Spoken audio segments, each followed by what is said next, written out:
There's been so many theories out there about what happened to Nancy. And it's interesting with Pima County Sheriff Chris Nanos, in his last interview he did, he said that they even have a theory that they've had for a while, but he wouldn't say what it was. There was some reporting weeks ago that the Sheriff's Department theory, the working theory, may have been a burglary gone wrong. Some cases disappear twice. The first time is when the victim vanishes. The second time is when the world moves on. For Nancy Guthrie's family, that second disappearance may have been the most painful of all. When Nancy vanished, the case dominated conversations. News crews arrived. Investigators worked around the clock. Social media exploded with theories. Everyone wanted answers. But weeks turned into months. The headlines faded. The cameras left. And the silence began. No arrest. No clear suspect. No explanation. Just a family trapped in a nightmare with no ending. Many people assumed investigators were still making progress behind the scenes. They believed someone was still pushing for answers. But time has a way of changing investigations. Resources get shifted. Attention moves elsewhere. Questions become files. And eventually, a case that once felt urgent becomes something people rarely mention. That is exactly what happened here. Nancy's disappearance settled into a strange stillness. Not peace, not closure. Just silence. Then one person returned to the story. Journalist Brian Entin. Unlike many reporters who cover a case while it is trending, Brian has a reputation for revisiting mysteries long after public attention disappears. And when he returned to Nancy's case, he wasn't bringing a new witness or a shocking confession. He brought a question. A simple question. What doesn't fit? At first, that may sound insignificant. But experienced investigators know that stalled cases are often not missing evidence. They're missing perspective. Sometimes everyone becomes so focused on what they know that they stop noticing what doesn't make sense. Brian started from the beginning. He reviewed timelines, statements, witness accounts, every detail available to the public. And slowly, something began to bother him. The story felt too clean. Not clean in the sense of solved. Clean in the sense of orderly. Too orderly. Real crimes are messy. People panic. Plans fail. Unexpected things happen. Yet the reported sequence of events surrounding Nancy's disappearance seemed unusually smooth. The movements, the timing, the lack of obvious mistakes, everything appeared to unfold with remarkable precision. That observation led Brian toward a troubling possibility. What if this wasn't random? What if Nancy wasn't simply in the wrong place at the wrong time? Because random crimes leave chaos behind. Planned crimes leave structure. And structure was exactly what he was seeing. The more he examined the timeline, the more it appeared that whoever was responsible understood the environment extremely well. They seemed familiar with the area, the routines, the traffic patterns, the places where people gathered, and perhaps more importantly, the places where they didn't. Investigators have a term for this: environmental familiarity. It's often one of the strongest indicators that a crime was planned. The offender knows the terrain. They know how people move. They know when opportunities appear. And they know how to disappear. If Brian was right, then the implications were enormous. Because environmental familiarity narrows the field dramatically. It suggests the person wasn't acting impulsively.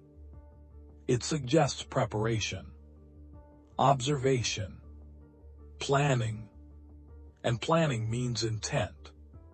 The theory that this may have been random suddenly seemed less convincing. What if someone had been studying the area long before Nancy disappeared? What if the crime actually began days or even weeks before that night? Those questions would lead Brian toward a discovery that would completely change how he viewed the case. Because the clues weren't hidden in the night Nancy vanished. They were hidden in the days before. Most people think a crime begins when it happens.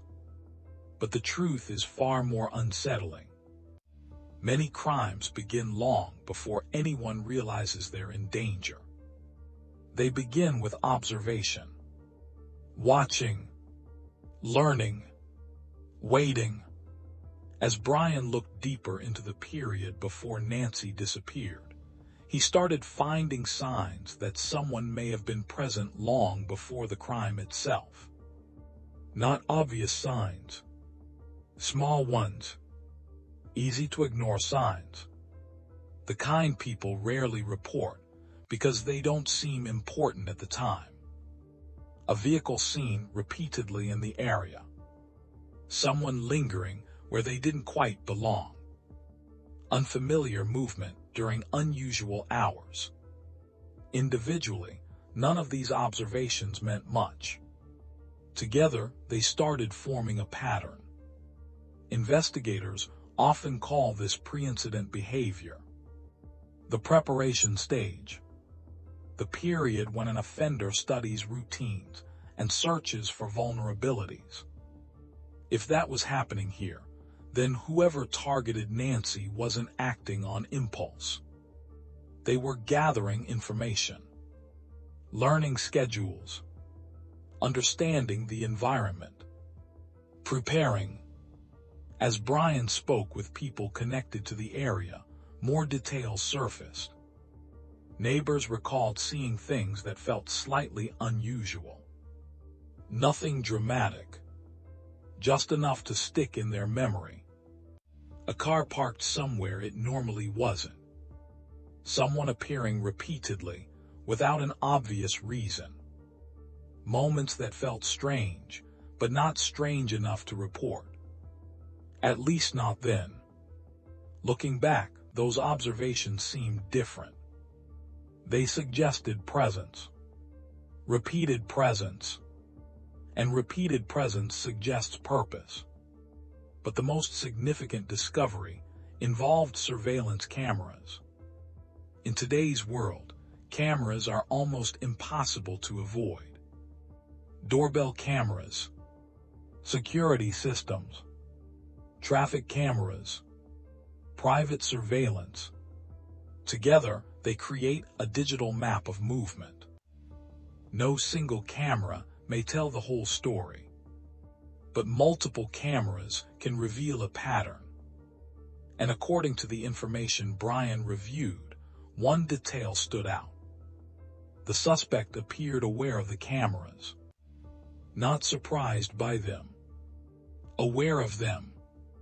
That distinction matters. Impulsive offenders often ignore surveillance. Planned offenders account for it. In this case, evidence suggested someone approached a camera directly, calmly, deliberately, with purpose, then attempted to interfere with it. That behavior revealed something important. The person knew the camera existed before approaching it. They had likely noticed it earlier, possibly during the preparation phase. And that means surveillance wasn't an obstacle discovered by chance. It was a variable they had already considered. Ironically, that decision may have created evidence instead of destroying it. Because the moment someone approaches a camera, the camera records them, their movements, their clothing, their build, their behavior. The attempt to erase evidence becomes evidence itself. For Brian, this reinforced the same conclusion. Planning, preparation, environmental knowledge, control. Nothing about the behavior felt random. But cameras weren't the only source of information. There was another kind of evidence. Human evidence. Not forensic evidence. Not laboratory results. Human instincts. The things people notice without fully understanding why. As Brian interviewed residents, a curious pattern emerged. Many described the same feeling. Not the same event. Not the same sighting. The same feeling. A sense that something wasn't right. A low-level unease.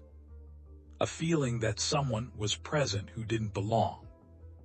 One person might dismiss that. 10 people describing similar feelings becomes harder to ignore. Because humans are remarkably good at detecting abnormalities, even when they cannot explain them. The observations varied, but the emotional response remained consistent. Something felt off. Something felt different. Something felt wrong. And then another troubling pattern emerged. People seemed reluctant to talk. Conversations changed when certain topics appeared. Details were withheld.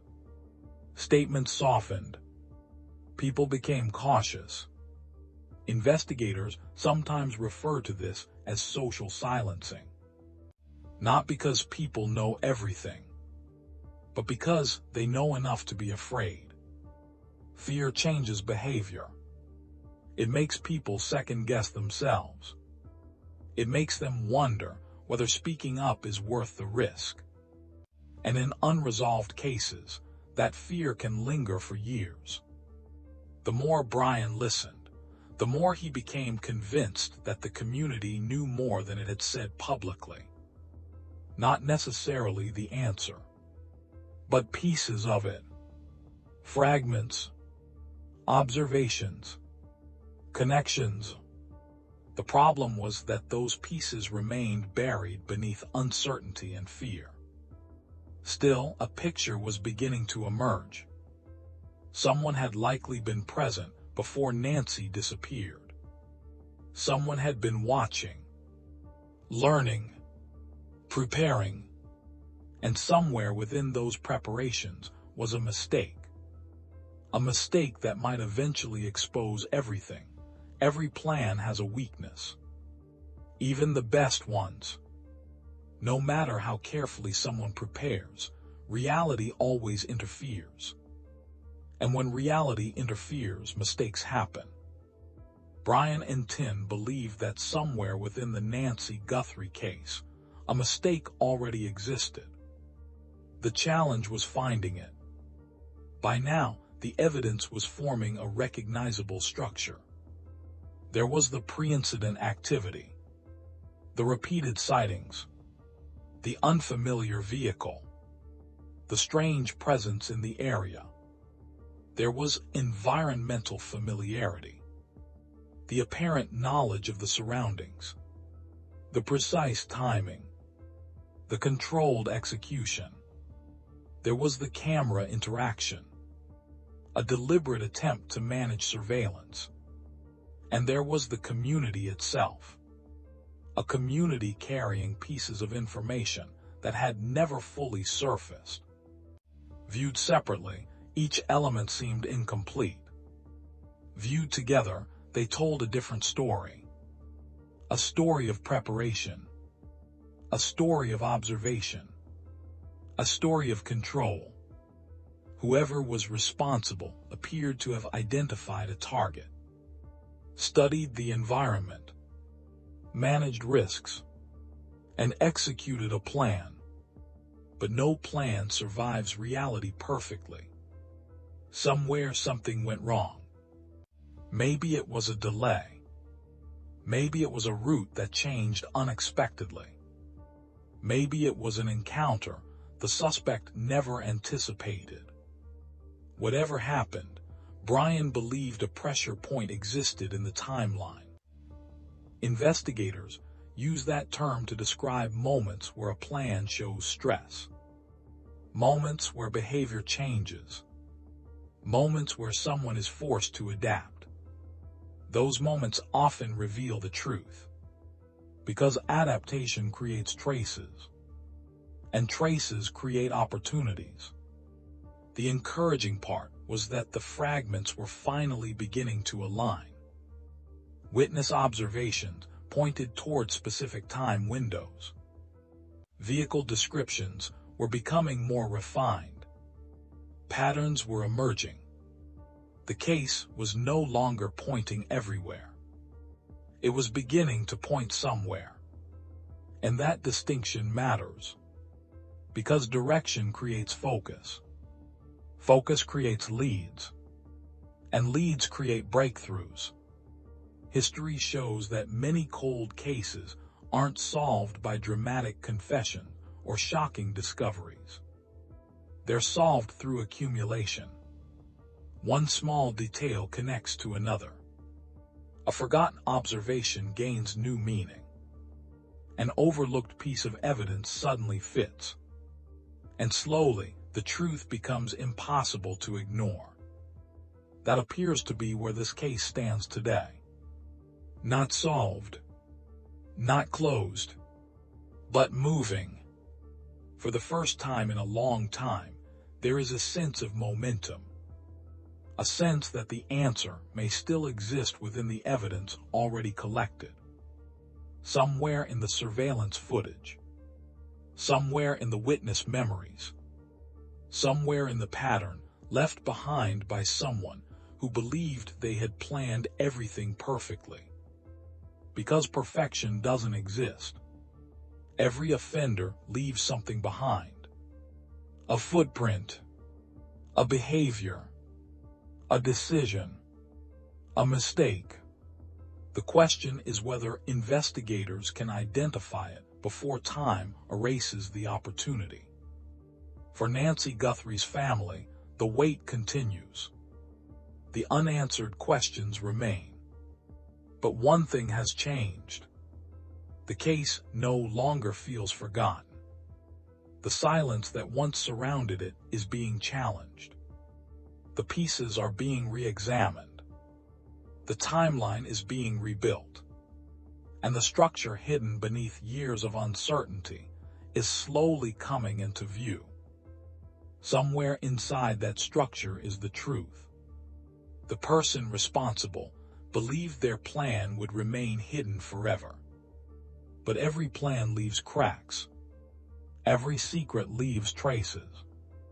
And somewhere within those traces may be the answer that Nancy's family has been waiting for all along.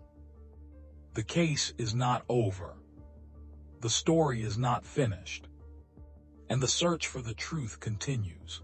Cases like Nancy Guthrie's remind us why unanswered questions matter.